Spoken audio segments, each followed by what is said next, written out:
Bem-vinda a mais um episódio das Conversas com a Marta. Nós vamos continuar com a sequência das 13 luas. Nós já exploramos a lua magnética, que é a mulher do chamamento que veio reunir, que veio iniciar. Já visitamos a lua lunar, a que sente tudo e precisa de aprender a ser espelho de si mesma primeiro. Visitamos a lua elétrica, a catalisadora, a mulher de fogo em serviço, a que precisa de aprender a ser recipiente daquilo que são as suas próprias vivências e emoções. Todos os episódios anteriores estão nesta mesma playlist. Hoje nós vamos entrar na quarta lua, que é a lua autoexistente, que é o portal da forma, da estrutura, da mulher que transforma o invisível em templo. Se nasceste entre 18 de outubro e 14 de novembro, este episódio é para ti. Pega em papel e caneta e no teu chá e a partir de agora presta atenção a tudo aquilo que eu vou revelar. A lua autoexigente, ela vai então de 18 de outubro a 14 de novembro, é a quarta lua da roda, e se a terceira lua é a resposta ao chamado, o fogo que avança, a quarta é a pergunta que vem a seguir. Que forma vai ter tudo isto? A palavra desta lua é forma, forma como uma expressão sagrada, como o vaso que permite que a água seja depois bebida, como a partitura que permite que a música seja ouvida. Quem é esta mulher, afinal? Ela é a arquitetura do invisível.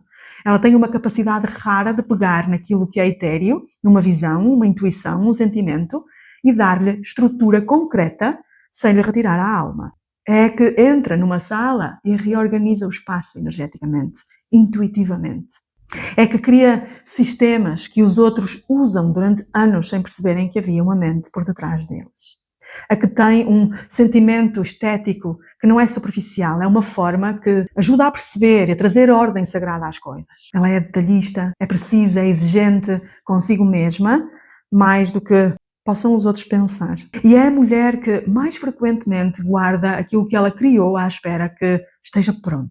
Ela tem gavetas cheias de projetos, quase terminados, que sabe exatamente como quer que sejam e por isso raramente lança antes de ter a certeza de que é suficientemente bom. O problema é que suficientemente bom para ela é um horizonte que recua sempre que ela se aproxima.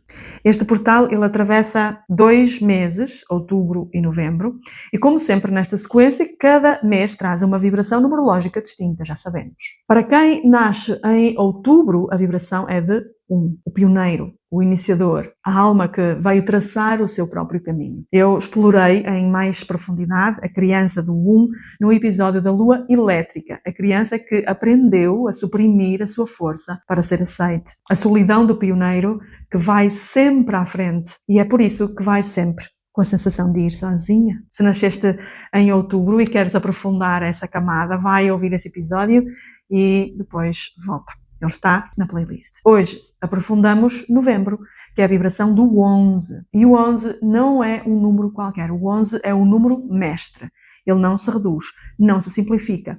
E é mantido de forma inteira porque a sua vibração ela é demasiado específica para ser contida num único número. Na numerologia, os números mestres eles são portais, são vibrações que carregam simultaneamente um dom extraordinário e um desafio que é proporcional. O 11 é o número da intuição elevada, da inspiração, da sensibilidade entre mundos. É a antena mais fina de todo o sistema numerológico. Então, a criança que nasce em novembro, ela chega ao mundo com um radar extraordinário para tudo o que é invisível. Ela sente aquilo que os outros não sentem, ela percebe aquilo que não é dito, ela tem visões, impressões, certezas que ela não consegue explicar racionalmente, mas que se revelam muito profundamente, desde um lugar de consciência, que mesmo para ela chega a ser assustador. É uma criança visionária e as crianças visionárias têm um problema muito específico. O mundo à sua volta não tem o vocabulário para aquilo que elas conseguem ver. Então acontece uma de duas coisas, ou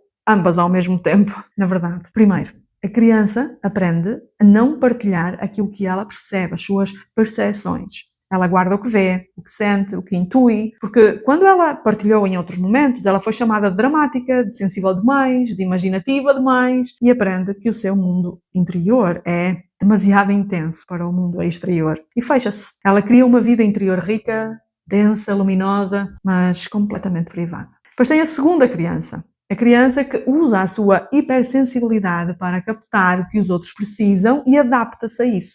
Ela torna-se extraordinária a ler os ambientes e extraordinariamente má a saber aquilo que ela própria quer. Porque passou o tempo todo a sintonizar com aquilo que os outros percebem e esqueceu-se de sintonizar a sua própria frequência. E instala-se um padrão que define tanto as mulheres de um lado ou do outro. Ela vê tudo, sente tudo e não sabe muito bem o que fazer com tudo isso. A ansiedade que muitas mulheres do 11 experimentam não é fraqueza ou fragilidade ou nada disso. É um sistema nervoso de uma antena extraordinária, fina, a processar toda a informação que o mundo está a trazer. E o preço de uma sensibilidade que ainda não encontrou o recipiente adequado. E há ainda outra camada mais profunda que é importante trazer. O 11 carrega uma missão, naturalmente, que é um número que inspira o coletivo. A alma do 11 veio para elevar, para inspirar, para ser farol. E isso cria uma tensão constante entre a necessidade de se proteger, de se recolher, de se isolar, de criar espaço para aquilo que ela sente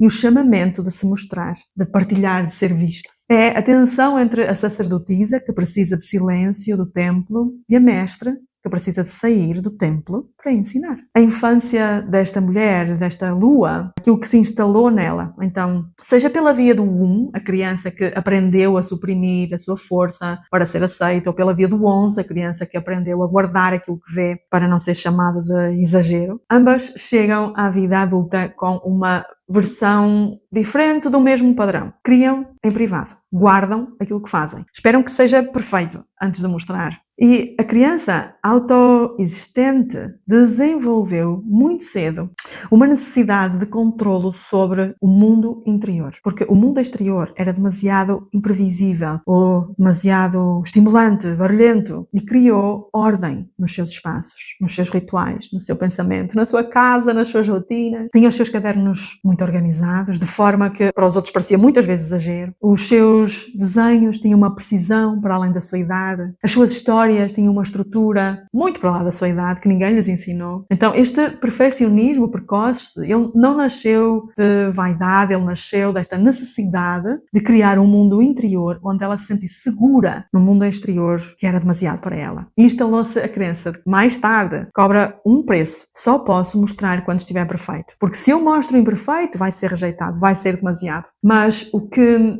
ela sente, na verdade, é que quem é rejeitada é ela. Mas há um outro lado desta lua, que é verdadeiramente extraordinário. A mulher autoexistente, ela tem dons que o mundo precisa com urgência. Ela tem o dom de dar forma ao invisível. Onde os outros veem caos, ela vê uma estrutura que ainda não emergiu. Ela é arquiteta. Não é arquiteta de edifícios, necessariamente, mas de realidades, de metodologias, de rituais, de espaço, de experiências. Tem uma qualidade que transforma quem os habita. Ela tem um sentido estético que é, na verdade, um sentido espiritual. A beleza, para ela, não é de todo decoração, é ordem sagrada. Quando esta criança se permite transmitir e traduzir aquilo que o cosmos traz, uma linguagem que os outros conseguem perceber, ela está no seu elemento. Ela tem uma capacidade analítica extraordinária, aliada a uma precisão de intuição que a maioria das pessoas não consegue ter. Ela tem as duas ao mesmo tempo. E isso permite-lhe ver tanto o padrão geral como o detalhe específico.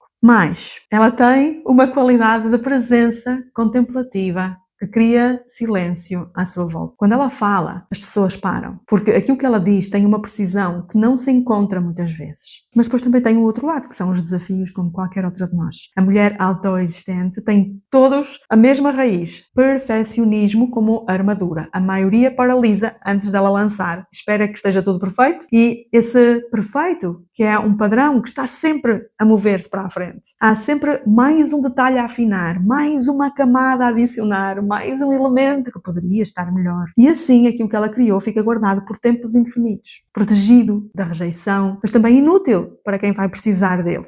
Depois há o isolamento por excesso de exigência. A mulher autoexistente, ela tem um padrão tão elevado de si mesma que muitas vezes ela também aplica aos outros, sem perceber. E o que acontece é que depois as relações tornam-se difíceis, quando a sua régua interna está sempre a medir. Há também dificuldade em delegar, porque há esta crença de que ninguém faz exatamente como ela faria. E como ninguém faz exatamente como ela faria, é mais fácil fazer ela mesma. O que traz como consequência sobrecarga e isolamento. Tudo ao mesmo tempo. E por baixo de tudo isto, o desafio mais profundo é a crença de que o seu valor está na qualidade daquilo que ela produz. Que se aquilo que cria não for extraordinário, ela própria não é suficiente. Que a sua presença precisa de ser justificada pela excelência daquilo que ela entrega. E é demasiado pesado. Então, qual é o convite para a evolução desta mulher? O grande convite para esta mulher que nasce nesta lua é: o imperfeito também é sagrado. A coruja, que é o tótem desta lua, voa na escuridão da noite, com a confiança de que os seus olhos conseguem ver o que ninguém vê. O convite não é deixar de voar, é voar mesmo na escuridão. É perceber que lançar algo genuíno e imperfeito serve a alguém hoje mais do que aquilo que seja perfeito, que está guardado numa gaveta qualquer. É também perceber que a rejeição que ela teme não é rejeição daquilo que ela criou, é a rejeição de si mesma. É por isso que ela não avança. Mas o único caminho para a autoaceitação é atravessando aquilo que ela teme, que precisa dar-se permissão para ser amada mesmo no imperfeito. E que para isso ela precisa arriscar mostrar-se antes de estar pronta. Porque a verdade é que é isto. Ela nunca vai sentir que está pronta. Pronta é um estado que esta mulher autoexistente vai alcançando. É uma decisão que ela toma todos os dias. E quando ela toma essa decisão, quando ela tem coragem de lançar o imperfeito, quando ela serve, mesmo sem ter todas as respostas, isso é que torna tudo mágico. Porque ela está a oferecer aquilo que ela é. E o que importa é que seja partilhado. Agora, já. Eu vou deixar 3 perguntas para levar esta semana. Primeira, o que é que estás a guardar à espera que esteja perfeito? Segundo, que parte de ti acredita que só merece ser vista quando entrega algo extraordinário? Que idade é que tinha essa tua parte? Quem é que foi que te fez acreditar nisso? E terceiro,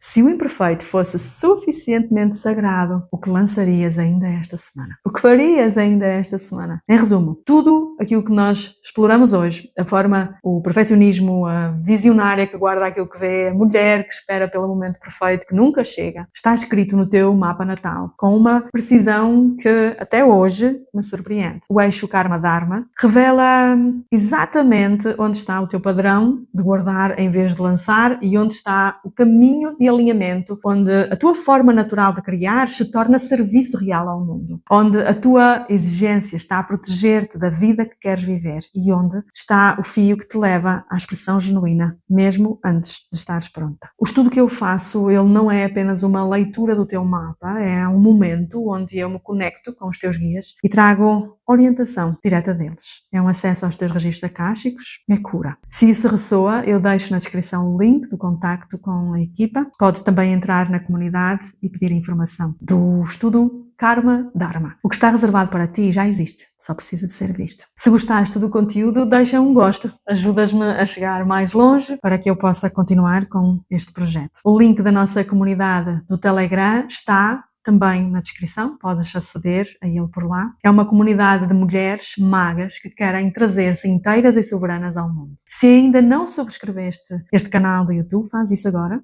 porque assim vais receber todas as notificações do lançamento de cada episódio para não perderes pitada. E se esta é a tua lua, deixa o teu comentário com aquilo que mais te identificaste, aquilo que foi mais importante para ti. Eu vou adorar ler a tua partilha. E por enquanto é tudo. E vemo-nos no próximo episódio. Boa semana!